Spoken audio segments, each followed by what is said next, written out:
guys, bersama saya lagi dalam Alright Nopot Channel. Gempak sahabat-sahabat semua. Inilah dia seorang MP daripada Sabah yang menyokong Parti PAS. Yang mana Parti PAS ini ditolak bulat-bulat oleh rakyat Sabah. Dan apa yang mengejutkan hari ini adalah beliau menunjukkan dirinya kononnya seorang yang bijaksana, ya, dengan mempersoalkan tentang subsidi bersasar yang sedang dilaksanakan oleh kerajaan hari ini. Namun apa yang berlaku sahabat semua adalah sesuatu yang menarik, ya, apabila MP Beluran ini kena balun kau-kau oleh YB Rafizi Ramli, disekolahkan, yang membuatkan dirinya sendiri ataupun memalukan diri sendiri sahabat-sahabat semua. Jadi menarik, ya, untuk kita tonton bersama video ini, apakah soalan daripada MP Beluran ini dan juga jawapan daripada YB Rafizi Ramli. Jadi tanpa buang masa, mari kita tonton bersama sahabat-sahabat semua. Beluran, kemudian Kuala Selangor dulu. Yang Hormat, kerajaan ini dan Yang Hormat sendiri banyak bercakap tentang subsidi bersasar. Tetapi selepas 9 bulan, kita belum nampak satu pendekatan yang konkret untuk mensasarkan subsidi seperti yang dilakukan oleh kerajaan ada sekarang ini. Dia seolah-olah jenama golf, dia on off. Ada jenama golf on off Yang Hormat. Ada kadang-kadang Yang Hormat bercakap tentang nak kaji, kita akan laksanakan subsidi bersasar. Kemudian Menteri Kewangan jawab, kita tidak akan laksanakan subsidi besar dan sebagainya. Jadi tidak ada satu pendekatan yang konkret. So kalau kita buat thesis, saya buat PhD thesis, dia setakat untuk meletakkan problem statement tanpa ada kajian. Dia tidak akan ke mana-mana kajian. Jadi kerajaan ini perlu meletakkan satu asas ekonomi yang lebih baik. Kita melihat di sini apa sebenarnya asas ekonomi medani yang dilakukan Yang Hormat, ya. Contohnya IPR untuk membasmi kemiskinan Yang Hormat. Ini tajuk Yang Hormat. IPR yang lain. Saya jawab yang padu dulu, Kuala Selangor sebab 19 perlu satu Alright guys, so itu dia soalan yang dikemukakan oleh kononnya dia menganggap apa yang dirancang oleh kerajaan hari ini ataupun Menteri Ekonomi YB Rafizi Ramli kononnya hanya sebagai golf, on off di sana, dia katakan seperti itu. Jadi menarik sahabat semua untuk kita dengar sekali lagi apakah jawaban daripada YB Rafizi Ramli dan bagaimana MP Beluran ini kena sekolah kau-kau sahabat-sahabat semua. Jadi tanpa buang masa, mari kita dengar pencerahan dan juga bagaimana YB Rafizi Ramli sekolahkan MP penyokong Tegar PAS di Sabah ini. Sahabat-sahabat semua, mari kita dengar bersama. Terima kasih Datuk Yang di-Pertua.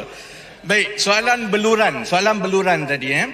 Beluran kata ini hanyalah rancangan demi rancangan tetapi tidak ada tindakan. Saya sangat gembira dengan soalan dan celahan Beluran tadi. Saya mohon supaya seluruh negara rekodkan untuk kita jadikan TikTok nanti.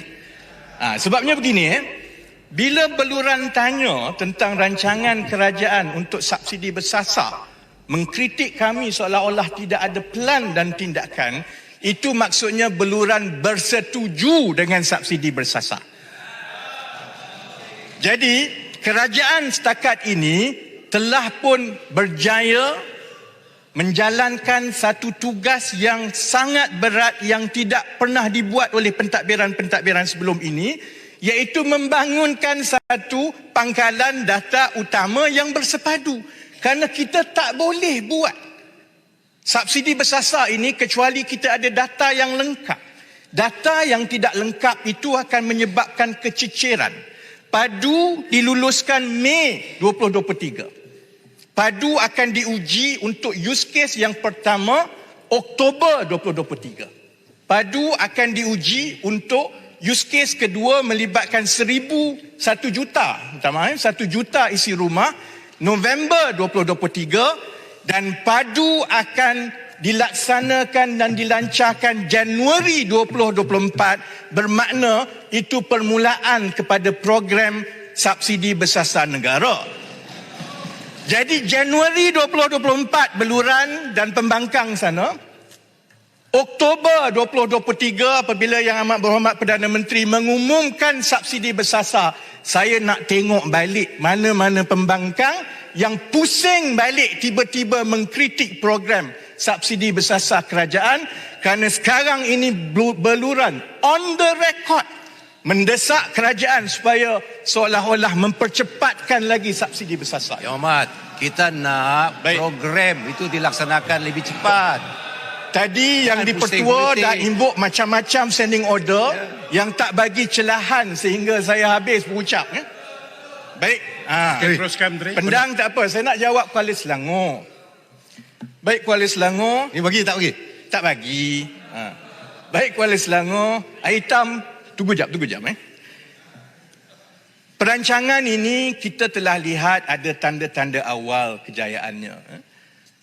Contohnya, apabila kita meletakkan cita-cita yang tinggi mengenai prestasi dan kedudukan peralihan tenaga negara untuk menjadi ketua di rantau ini, kita boleh tengok saham syarikat-syarikat yang terbabit di dalam ekonomi hijau dia naik berterusan.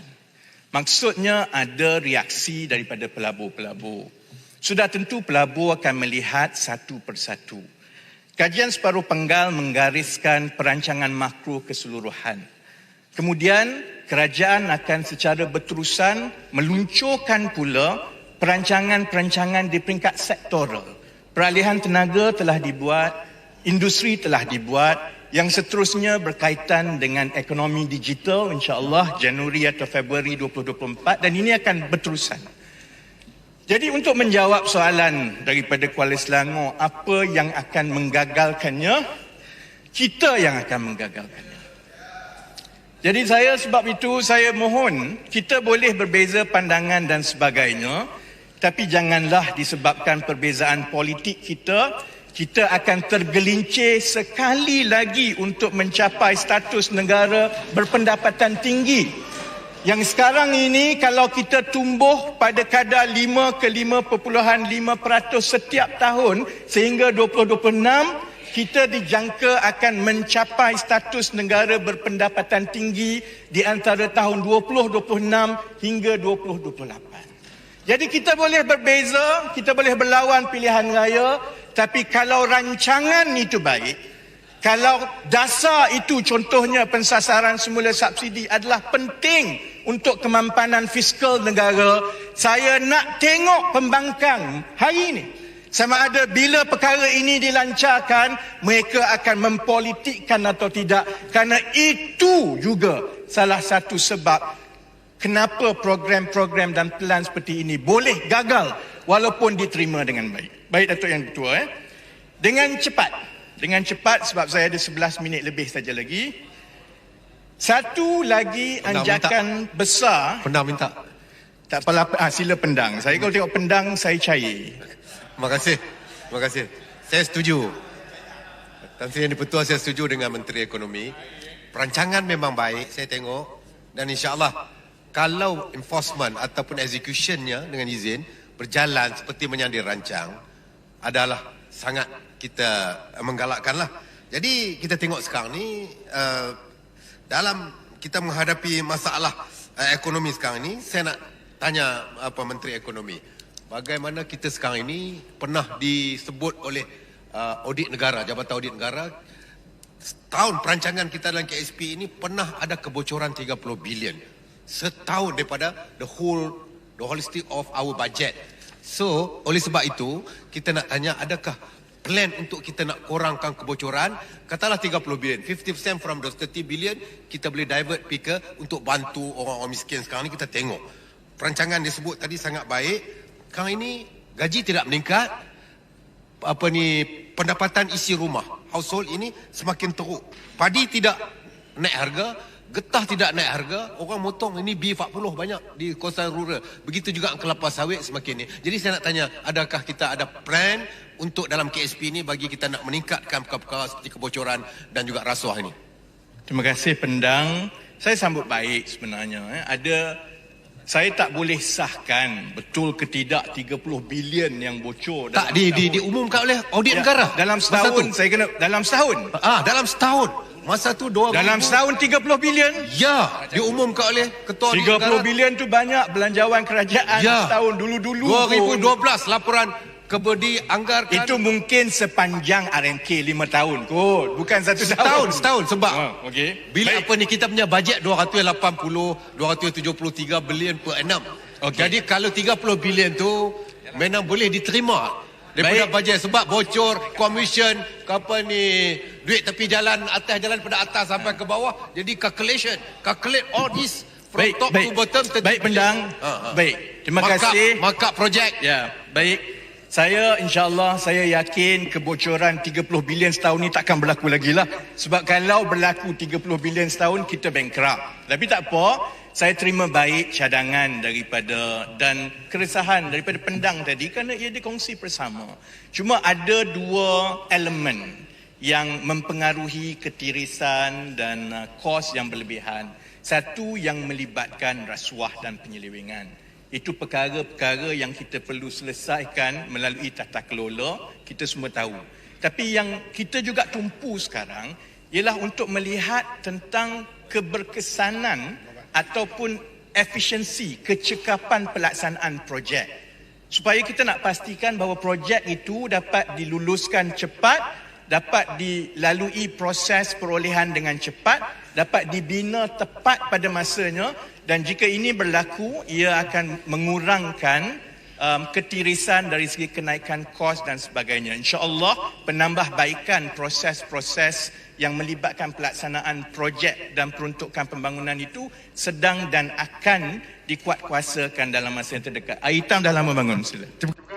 Terbaik sahabat semua, itu dia jawapan padu daripada YB Rafizi Ramli. Dan yang menarik awalnya tadi bagaimana MP Beluran kena sekolahkan oleh YB Rafizi Ramli. Sahabat-sahabat semua, inilah bagaimana seorang yang mahu menunjukkan kehebatan, mahu menunjukkan kononnya bijaksana tapi sebenarnya bodoh sombong. Akhirnya diri sendiri kena dengan soalan yang paling bangang dalam sejarah, saya tidak tahu sejarah Malaysia atau sejarah dunia.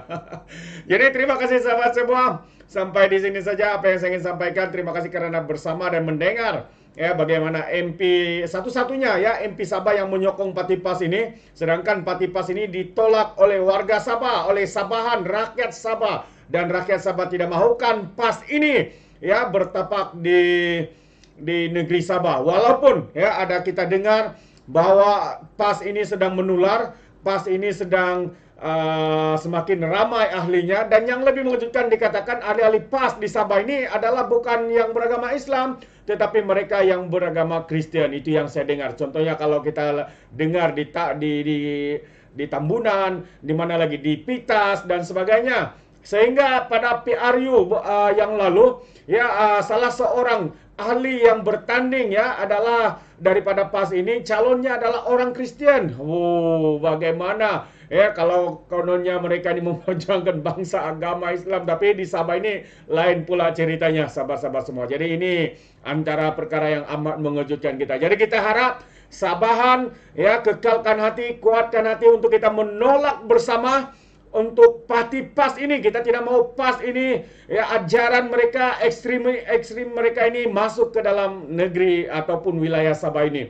Kita percaya kalau ini masuk akan menghancurkan keharmonian berbagai bangsa, berbagai agama di negeri Sabah ini, sahabat-sahabat semua. Jadi mari kita bersama untuk kita menolak, katakan Sabahan anti PAS, tolak PAS di negeri Sabah ini. Itu dia. Saya menyuarakan keluhan dan juga keresahan daripada warga Sabah, sahabat-sahabat semua. Bagaimana pula dengan Anda? Mungkin Anda orang Sabahan, Anda boleh berikan komen Anda dalam ruangan komen.